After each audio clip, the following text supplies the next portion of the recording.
that was the reason why we put a line in the sand to challenge ourselves to design for scale, to design for equity, and to design for agility.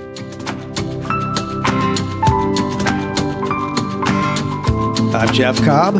I'm Celisa Steele, and this is the Leading Learning Podcast. This episode, number 299, features a conversation with Ton-Quinlivan. In 1975, her family escaped from the Vietnam War and was able to start again in the U.S., thanks in large part to the opportunities opened up by education. Her past has made Von passionate about paying it forward now. She's a workforce development expert and CEO of Futuro Health, a nonprofit launched in 2020 with the mission of improving the health and wealth of communities by growing the largest network of credentialed allied healthcare workers in the nation. Allied healthcare covers a wide range of roles from medical assistants, vocational nurses, and care coordinators to help desk support specialists and ambulance drivers. Most allied health roles don't require a bachelor's degree and can be trained with industry credentials, which is precisely what Futuro Health is doing. Von has lots to say about partnering effectively and being attuned to societal and workforce needs that we think will be helpful to Leading Learning Podcast listeners. She and Celisa discuss addressing situations that require more than incremental solutions, the clarity provided by having clearly articulated goals, and the essential role an ecosystem of partners plays in delivering scale, equity, and agility. Celisa and Von spoke in March 2022.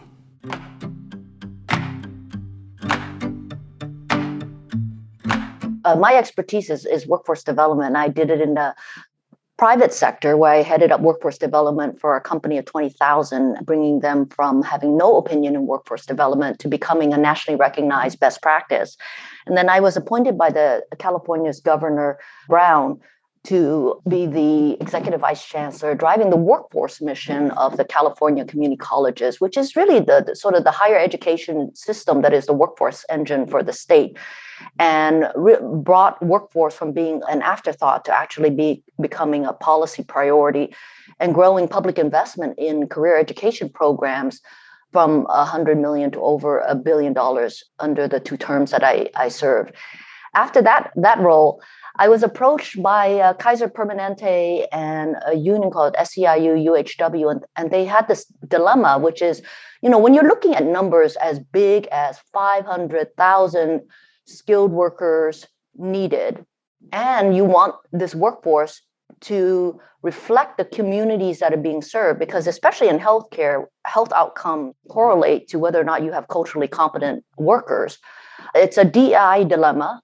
In addition to a volume of talent that is needed, they realize that incremental solutions really can't tackle that type of a shortage.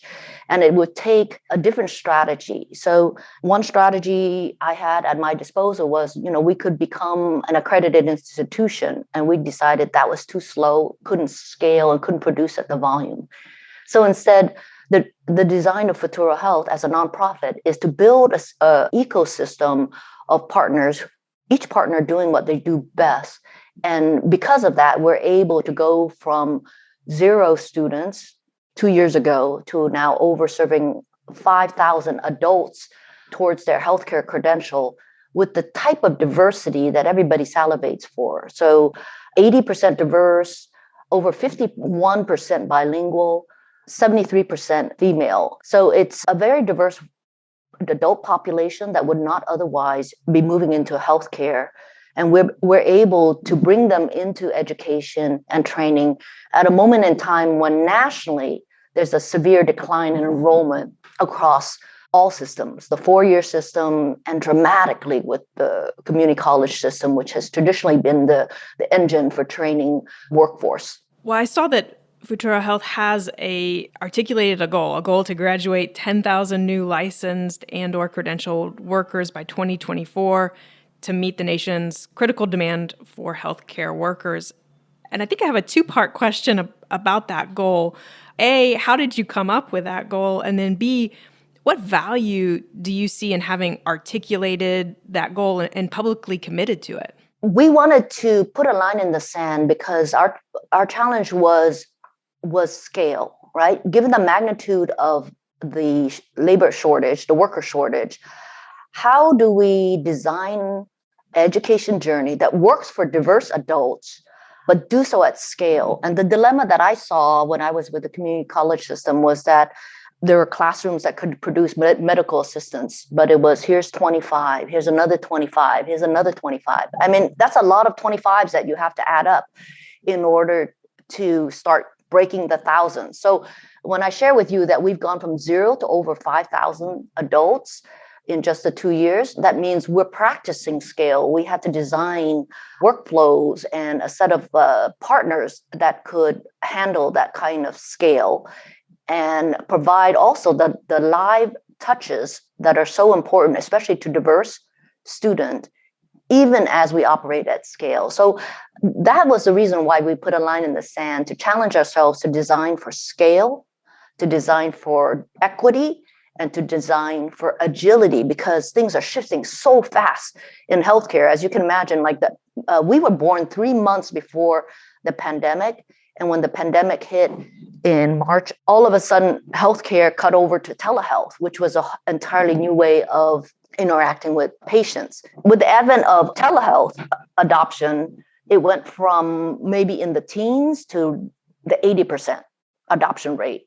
And no one expects it to go backwards. So all of a sudden, instead of physical rooming, where you come in and someone's talking to you and does, the intake that you normally experience, for your appointment, it became virtual rooming, which meant that there were technology issues that patients may face before they could interact with the healthcare provider. Not to mention that there's different norms for interacting, online versus in person. One of the funny stories that I hear is, for doctors, for example, it's the moment when they're about to leave the room that the patient comes up with I just have one more question or one more issue I want to talk to you about. Now, if you don't have those physical cues anymore, how does it happen in virtual rooming, right? So lots of skill sets change and change very dramatically. And so having a system, an ecosystem that could deliver on scale, equity, and agility was really our goal. And we're so proud that we've been able to figure out that model. Why I hear in what you were saying that having that really clear goal has helped keep you focused, right? That you're really dealing very directly with these challenges of scale, equity, and agility if you're going to be able to achieve that goal of 10,000 new licensed and or credentialed workers by 2024.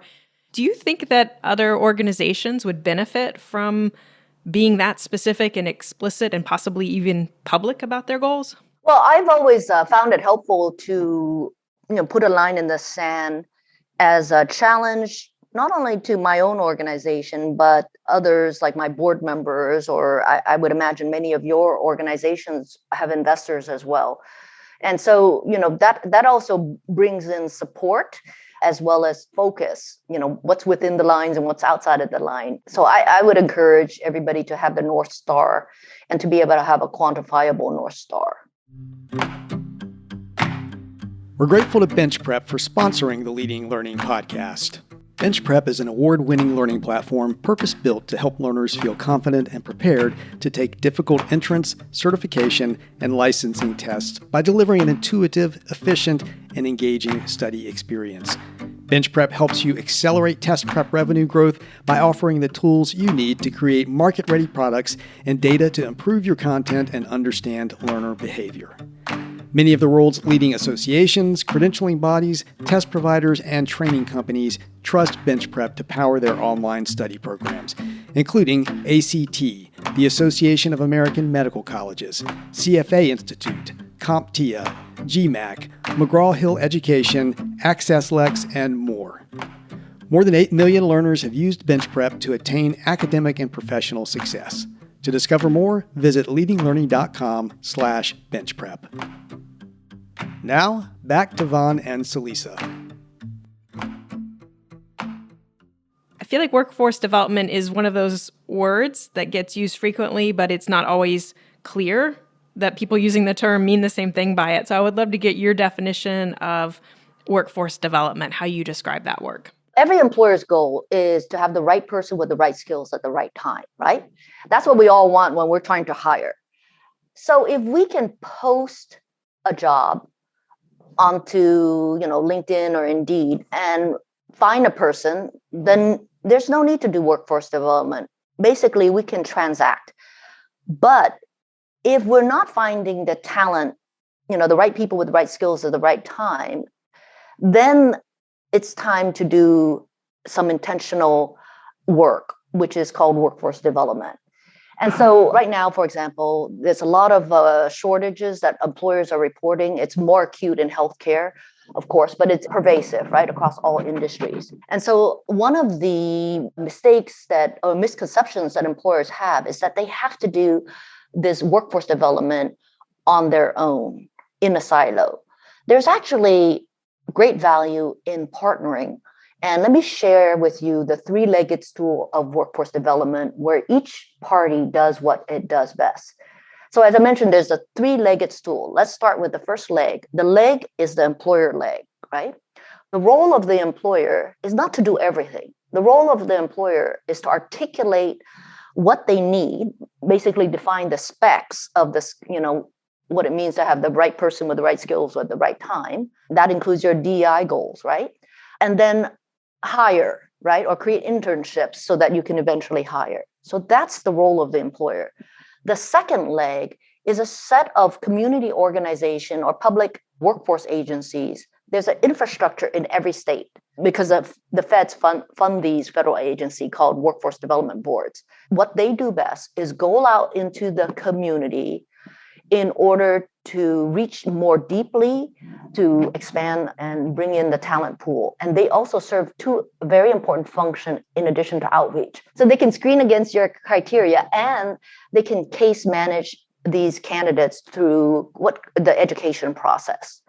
I remember a case manager what she did was she went out, she pre-interviewed, she had put all the candidates when I was with my company, energy company, everybody was screened on the drug test, everybody was screened on their background check.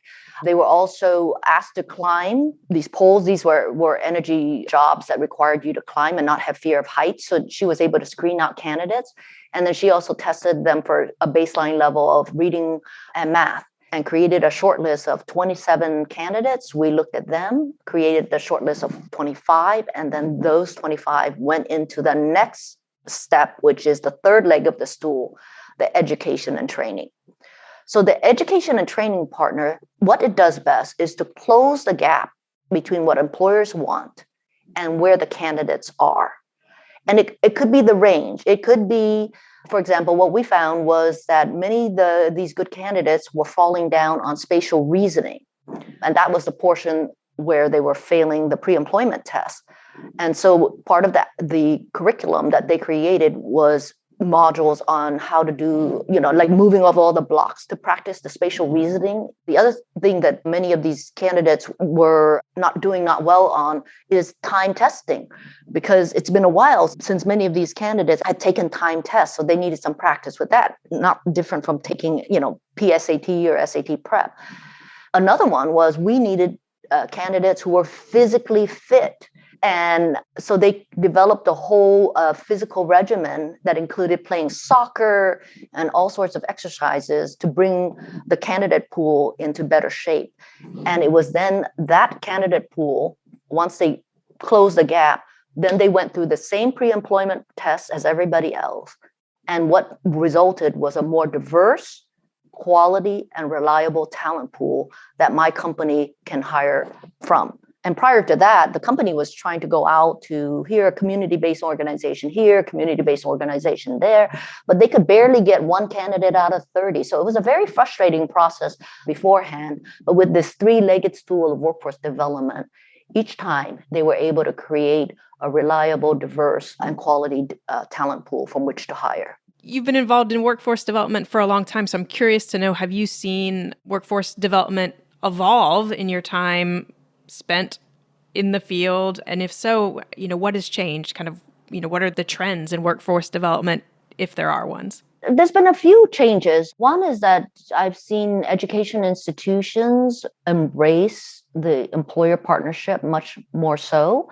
And in doing so, they're looking for how to stay relevant and current.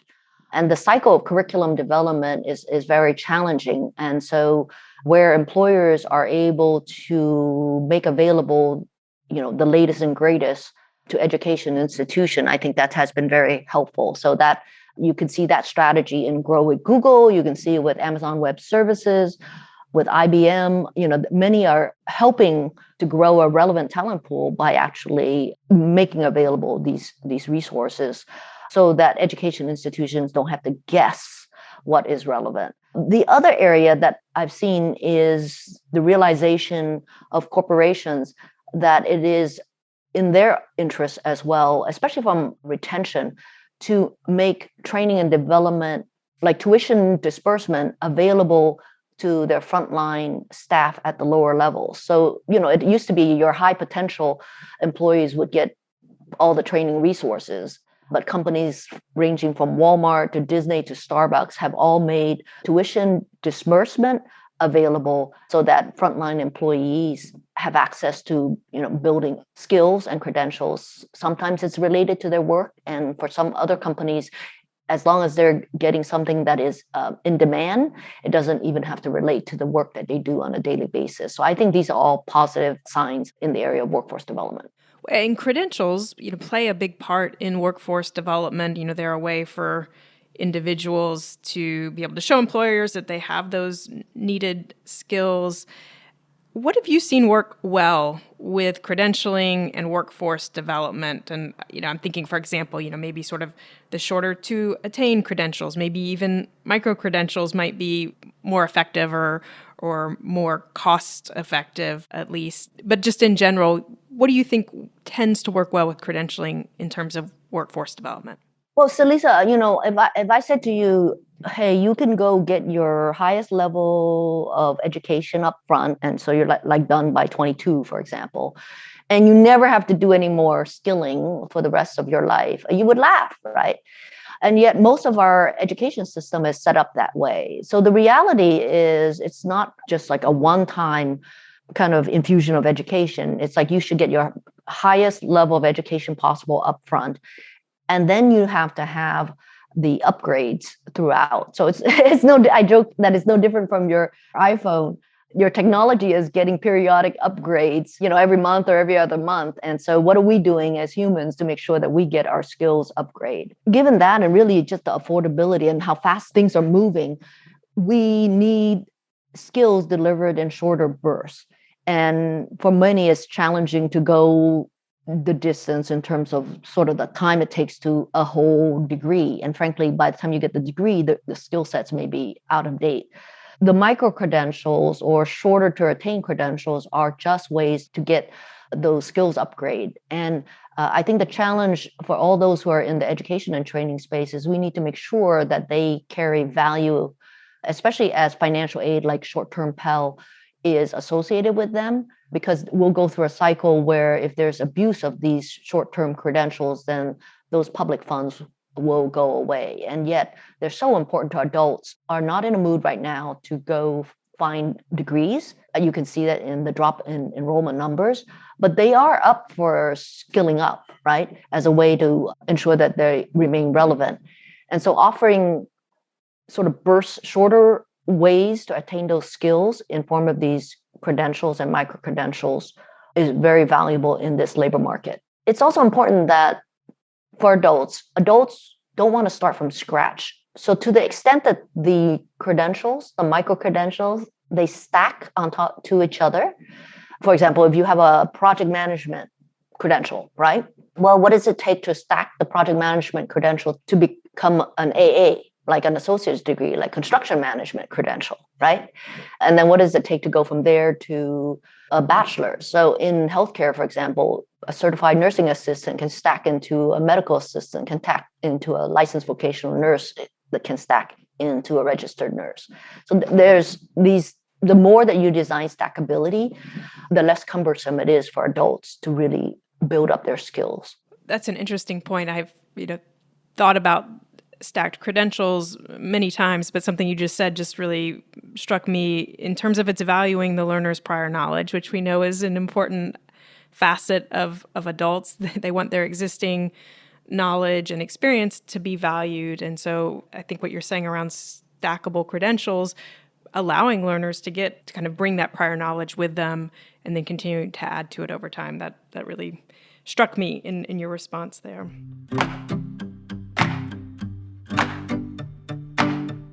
Now, I know that partnerships figure very prominently in the work that you're doing at Futuro Health. You have this ecosystem of partners. They're right there on your website. You make a big deal of them because they are so important to what you're doing.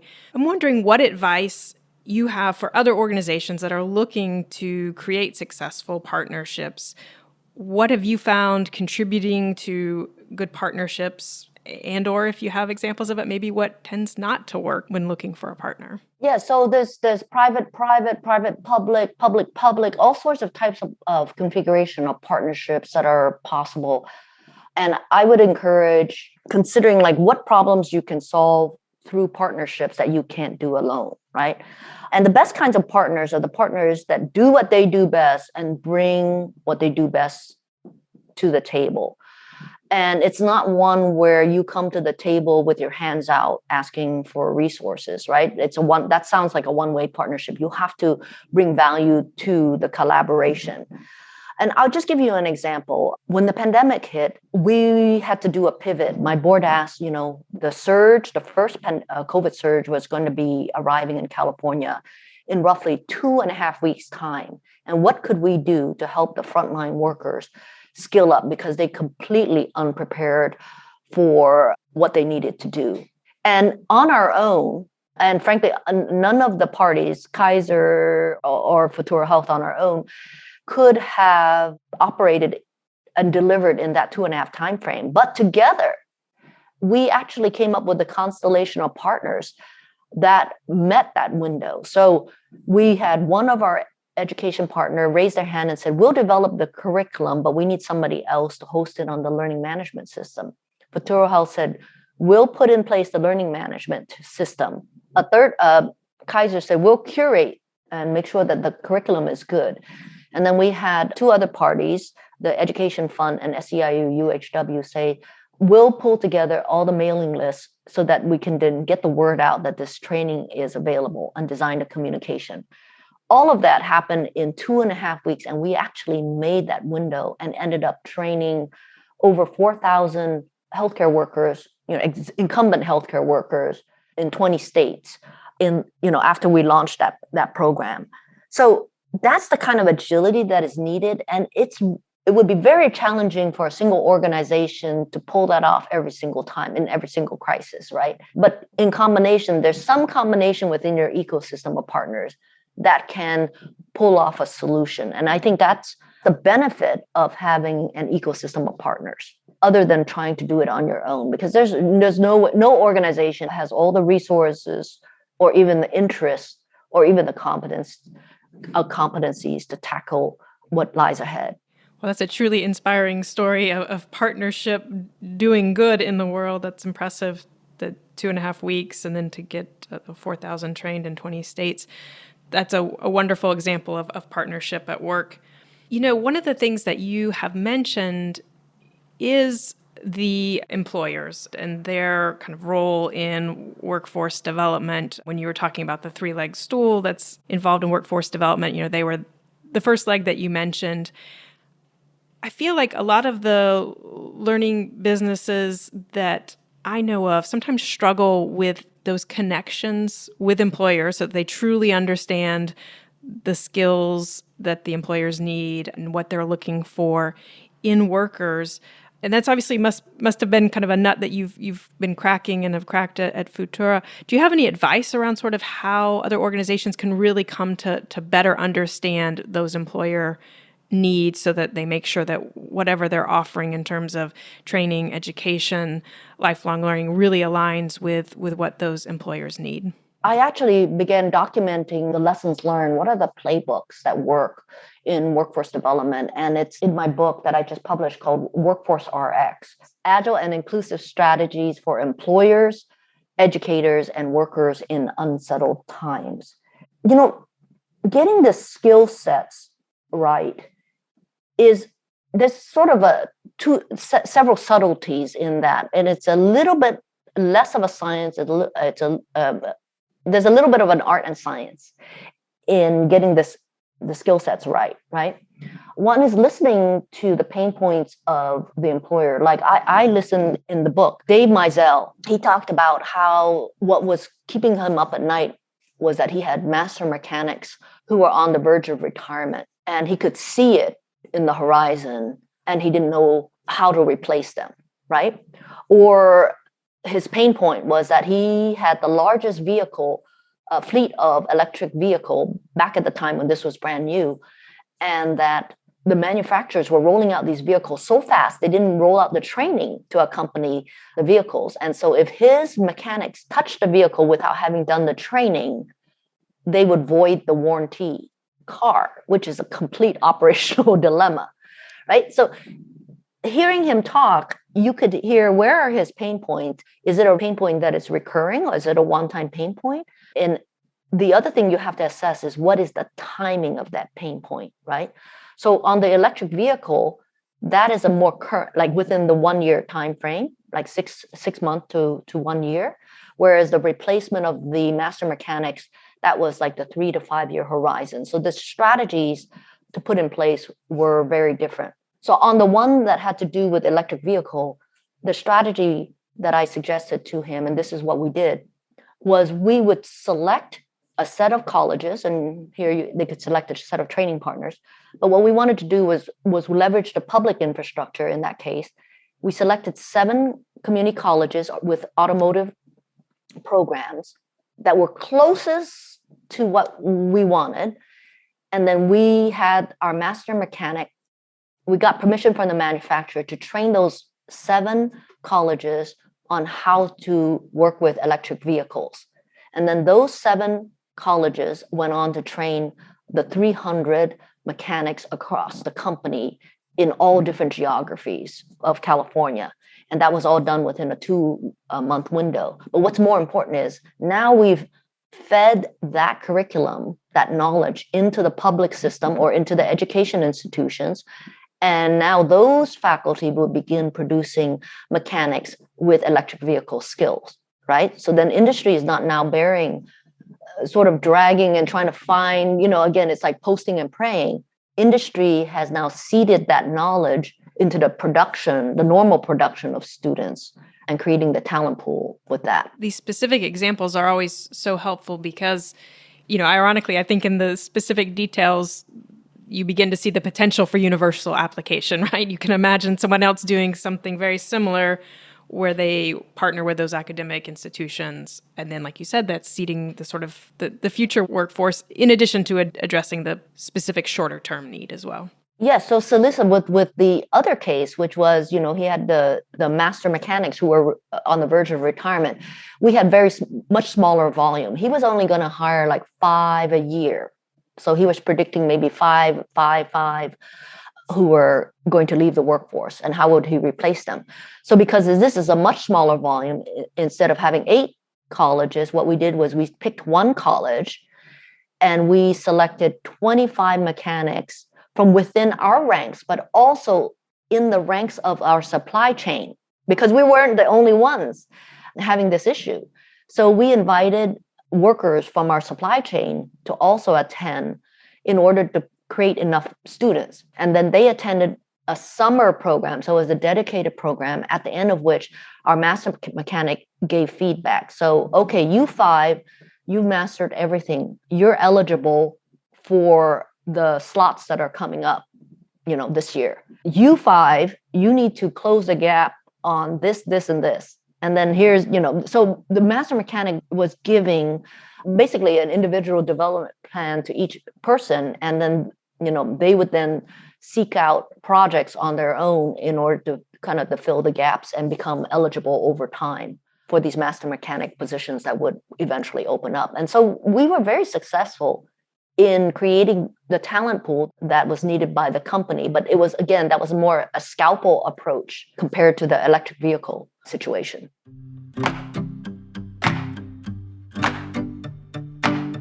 The learners that you work with at Futuro Health are diverse. And so I would be interested in your thoughts on, what do you see as your role and potentially the role of other learning providers in diversity, equity, and inclusion? So, Lisa, there's a lot of conversation and talk about diversity and inclusion. Question is, can it be translated into action? And so I think about the Lego set of services, or the set of what must come together as Lego pieces in order for diverse and especially adult diverse candidates to successfully make it through education. And in almost all cases, it's not just the instructional design alone. There needs to be a high level of high touch, high coaching, high navigation, high supports, right? The other element is that there needs to be a confidence building on-ramp, because many of these adults didn't necessarily have a great experience in education the first go round. So, have some trepidations about re-engaging in education, and yet they need the skills. So how do you design for them to successfully on-ramp into education, to test out education in the online format? Remember, many of the folks didn't experience education online, right? So gain confidence. And then there may be language skills in the way. They're also, the biggest thing that we see is that they haven't arranged their life and their family to be supportive of them putting in the time into their studies. And so that ramp is what we've designed into Futuro Health. And that's why so many diverse adults are finding the education journey supportive for them. So I hear in your answer there that a lot of it is really thinking through the barriers or the issues that your specific audience may be facing, and then trying to think through how can you address those. So even if it's in something as sort of technically not related, like confidence, but maybe that is a key ingredient in helping develop these allied healthcare workers so that they can have that successful learning experience. Yes, and I would love to share my fish story, because I think it articulates the value of the three-legged stool of workforce development. So when I was at my company, we had made all that effort in workforce development, and there was this young man who came in through the training. Oh, we loved him. The supervisors loved him, thought he would be a great fit for the company. So he went through the training program, then went through our standard pre-employment tests, right? Nothing special. It's like everybody was held to the same standard. And he disappeared from the list, the short list on the back end. And because we were in this intentional workforce development program, we asked our community partners, what happened to Aleki? So it turns out that Aleki, when he was 15 years old, went fishing. And he caught a fish that was too small. And he got a ticket. And as a 15-year-old, he did not pay the ticket. Well, the ticket went to court. He did not show up into court. Now Aleki had a felony on his record and did not know. So what is so tragic is that Aleki was basically barred from probably 80-90% of the jobs in the utility sector because of this background issue, and he did not know, and no employer was going to take the time to tell him. But in the three-legged stool, if employers, that's not their job to, what they'll do is send out that postcard or that email saying, thank you for your application, we'll let you know if there's another opening, right? So that's all the candidate's going to hear. On the education side, they can train Aleki and give him many certificates, many degrees, but he will never pass the background check, right? It was the third party of the stool, which is the community organization, the workforce board. That case manager went back, worked with him to expunge the felony from his record. And as an employer, we were able to hire him. And it's a happy ending. It turned out to be a great fit and a great employee. But again, if we do what we all do best, then we can reach into a deeper, wider, and more diverse talent pool. And none of us have to kind of bear more than we need in terms of the responsibility and the resourcing.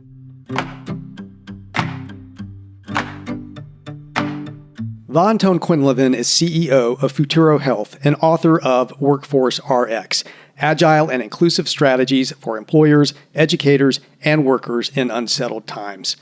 Von also hosts the Workforce RX podcast. At leadinglearning.com/episode 299, you'll find links to Von's book, the Workforce RX podcast, the Futuro Health website, and Von's profile on LinkedIn.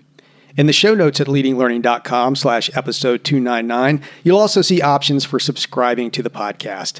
And we'd be grateful if you would subscribe if you haven't yet, as subscriptions give us some data on the impact of the podcast. We'd also be grateful if you would rate us on Apple Podcasts. Jeff and I personally appreciate the feedback, and reviews and ratings help us show up when people search for content on leading a learning business. Go to leadinglearning.com/Apple to leave a review. Lastly, please spread the word about Leading Learning. At leadinglearning.com/episode 299, there are links to find us on Twitter, LinkedIn, and Facebook. Thanks again, and see you next time on the Leading Learning Podcast.